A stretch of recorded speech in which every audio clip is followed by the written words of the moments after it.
बच्चों, हम लोग गत का तृतीय समीकरण पढ़ चुके थे और ये जो है यहाँ तक हो गया था। अब हम लोग जैसे प्रथम समीकरण के उदाहरण पढ़े थे, द्वितीय समीकरण के उदाहरण पढ़े थे, उसी प्रकार से तृतीय समीकरण के भी उदाहरण को पढ़ेंगे। देखिए, न्यूटन के तीसरे नियम के अनेक उदाहरण हमें दैनिक जीवन में मिलते हैं जो निम्नलिखित प्रकार से हैं। तो इसको पढ़ लेते हैं। मान के चलिए आज आपका लास्ट है ये थ्योरी का, क्योंकि संवेग संरक्षण आपके सिलेबस में नहीं है। देखिए ये आपके सिलेबस से हट गया है। ठीक, जो 30% कटौती हुई है कोरोना की वजह से, उसमें वो हेडिंग को हटा दिया है। तो हम लोग यहीं तक पढ़ेंगे, गत के तृतीय समीकरण तक था। जब हम पृथ्वी पर चलते हैं तो हम अपने पैरों से पृथ्वी को पीछे की ओर दबाते हैं। यह क्रियाबल, उसके उत्तर में पृथ्वी हमारे पैरों पर उतना ही बल आगे की ओर लगाती है। यह प्रतिक्रिया बल है। इसी प्रतिक्रिया बल के कारण हम आगे की ओर चलते हैं और कीचड़ में अथवा बर्फ पर चलना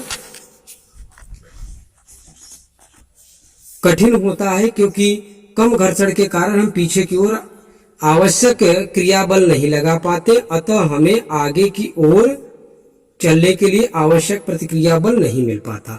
चलिए हम एक आपको एक्स्ट्रा एग्जाम्पल समझा देते हैं। जैसे आप ध्यान दिए होंगे कि अगर आपको दौड़ना होता है तो आप बहुत तेजी से अपने पैर को जमीन पे दबाते हैं, जिसकी वजह से जमीन भी उतनी ही तेजी से आपको जो है आगे की तरफ प्रतिक्रिया बल लगाती है, तो आप तेज दौड़ने लगते हैं। और जो पहाड़ों की बात किए हैं, आप अपने घरों में ही एक एग्जाम्पल देख लीजिए। बरसात के मौसम में मिट्टी यानी चिकना हो और थोड़ा सा वहां पे काई जमी हो जो हरी हरी होती है, तो वहां पे होता क्या है कि यदि आप चलेंगे तो आप गिर जाएंगे। क्यों? कि जितना आपने वहां पे बल लगाया पृथ्वी पे, तो आपको प्रतिक्रिया स्वरूप उतना बल आपके पैरों को नहीं लगा पाई। इसकी वजह से आप फिसल के गिर जाते हैं। दूसरा एग्जाम्पल, बंदूक का प्रतिक्षेप।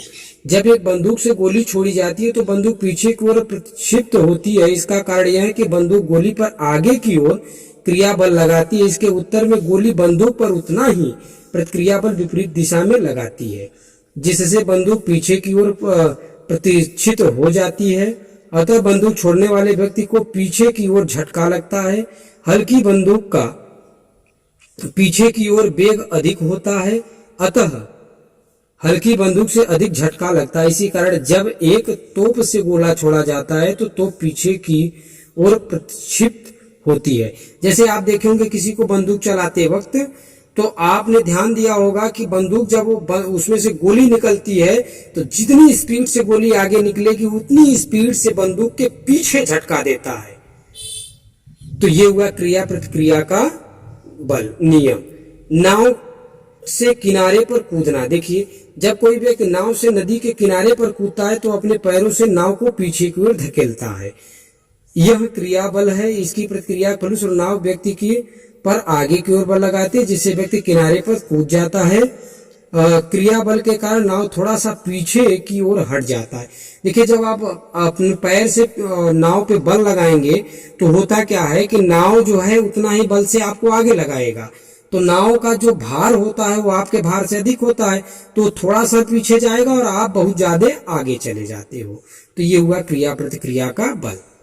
तो आज हम लोग जो है गति के तृतीय नियम न्यूटन साहब के वो हमने समाप्त कर दिया। ये हेडिंग आप चाहें तो क्रिया प्रतिक्रिया बना सकते हैं, किस तरीके से इसमें अच्छे से दिखाया गया है। और इसके बाद आता है संवेग संरक्षण, जो कि आपके सिलेबस में नहीं है, ये नहीं होगा। कल अगली क्लास में हम लोग बात करेंगे कुछ प्रश्न और उत्तर पे। तो जिसको आपको नहीं समझ में आएगा यदि प्रश्न उत्तर, तो आप बताइएगा, उसको हम बताएंगे। आज के लिए इतना ही। धन्यवाद।